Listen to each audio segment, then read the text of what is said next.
All right, so I'm Tanya Ransom. I'm the creator and executive producer of Nightlight, a horror podcast that features creepy tales written by Black writers from all over the world. A few of them are back there. Stephen Van Patten, Elle Marie Wood, Mark Abbott all have stories on Nightlight, so you should definitely check that out. Yes, give them a hand, give them a hand. So today I'm going to read you a preview of my newest script called Afflicted. It's a new horror audio drama, but I also have a TV pilot for it, and so what I'm reading is kind of a cross between the two of them. And it's best described as Lovecraft Country meets True Blood. Season 1 is about a small East Texas town called Arendelle that suffers natural disasters that are anything but natural. But the only way that they can survive this is if the shunned town hoodoo queen steps in to save them. But will the citizens be agents of their own demise? This story is very close to my heart, as I grew up with a family that practiced hoodoo. So this is very much going back to my roots and honoring those that I've loved and lost. In our opening scene, two women, Janice and Agatha, are sitting in the woods beside a crackling campfire chanting. They're facing each other, holding hands, with their eyes closed and their brows furrowed in intense focus. A well-worn, very antique, leather-bound book is open to a page entitled Summoning a Demon to Grant Wishes. The heart of a small animal, a bloody knife, and a lump of coal are all scattered around the women. Surrounding the fire and the women is a huge pentagram drawn in the dirt.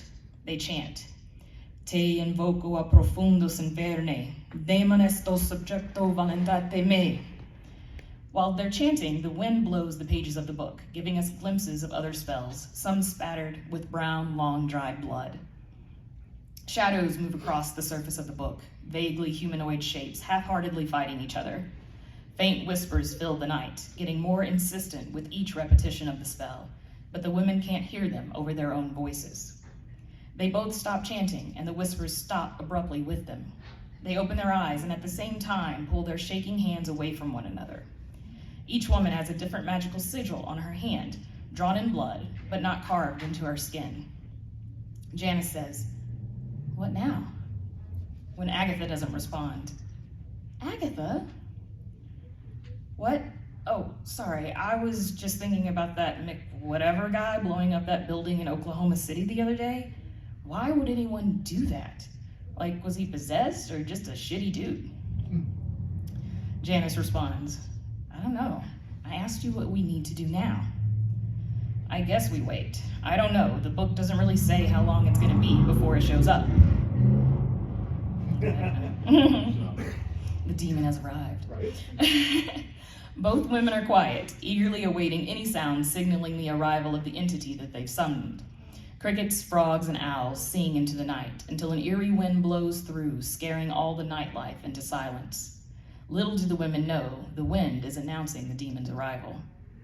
Agatha rubs her arms in an attempt to warm up from the chilly wind, brows furrowed in concern. Janice says, Do you think we'll get what we wished for? Agatha is quiet for a beat, then looks at Janice with desperation. Honestly, I hope not. I've got a really bad feeling, Jan. I've seen enough movies to know that this type of thing never ends well. I really didn't think it was real, but now I feel, I don't think we're alone. Of course we're alone. You just feel weird because it's dark and sounds of multiple voices faintly whispering surround the women. Janice looks around, desperate to find the source of the sound, but also terrified of what she might find. Agatha's gaze remains fixed on Janice. Agatha, do you hear that? Janice looks into Agatha's eyes, searching. You don't, do you? Agatha? Agatha doesn't respond. Instead, her eyes begin to roll back in her head, and the whispers get louder. The earth beneath them begins to rumble. Agatha! Agatha blinks and looks at Janice, this time with coal black eyes. Blood seeps from her nose, eyes, and mouth.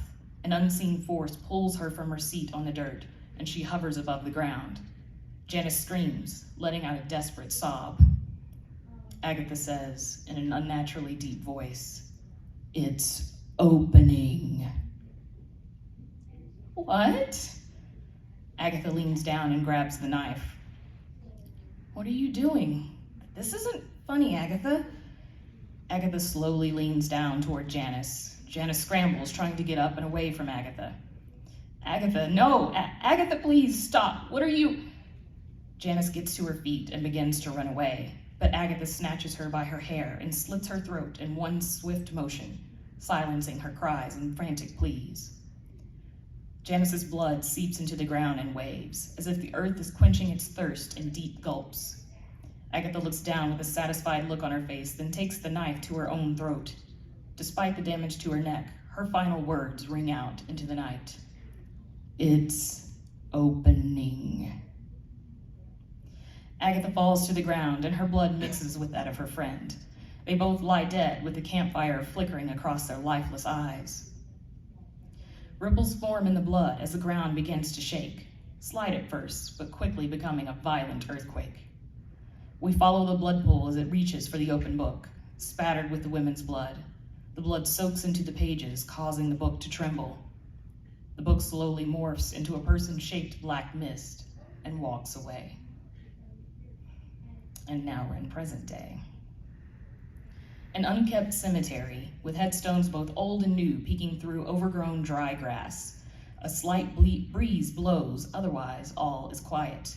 Despite summer in the south, no cicadas sing and no birds chirp. It's eerily still. The sun is bright, beating down on the landscape. There's no shade in sight. We pass by a grave marker for Robert Moore, 1897 to 1938, before we arrive on a blonde white girl in her early 20s named Becky in the distance. She is walking from grave to grave carrying a messenger bag. She's sweating profusely and her face is twisted into a scowl. Where is this stupid grave? Becky continues to walk, reading the names on each headstone, but none are the one that she needs. She wipes her brow. She fishes her water bottle from her messenger bag, upends it, but there's barely a swig left. Robert Moore, come out, wherever you are. Becky continues to search for Robert Moore's grave, then stops abruptly. A black book, the same one from the teaser scene, rests atop the headstone. Becky picks it up, flipping through the pages, stopping on a love spell. Cool. She looks around to see if anyone is nearby, then tucks the book into her messenger bag, pleased with this find. That done, she looks across the vast landscape of the cemetery, all hope gone from her eyes. Jesus, how big is this place? Fuck this. Dirt from a grave is dirt from a grave. Becky leans over the grave that held the book, pulls a trowel and mason jar from her bag and begins to dig, putting the dirt from the grave in her jar. Each time the trowel pierces the ground, she punctuates it with a sentence. There's no good reason the dirt has to be from Robert Moore's grave. I swear Mama Cherry wants to see how many hoops I'll jump through sometimes. There's probably not even a Robert Moore here. Once the jar is about half full, Becky screws the lid back on, short of breath for even this mild exertion. She gets up and walks backwards away from the grave, tossing a nickel and 2 pennies carelessly at it as an afterthought. She crosses herself, and as she backs away, we see the name on the headstone. Agatha Williams, 1967 to 1995. Excited whispers emanate from the book in Becky's bag, but she can't hear them.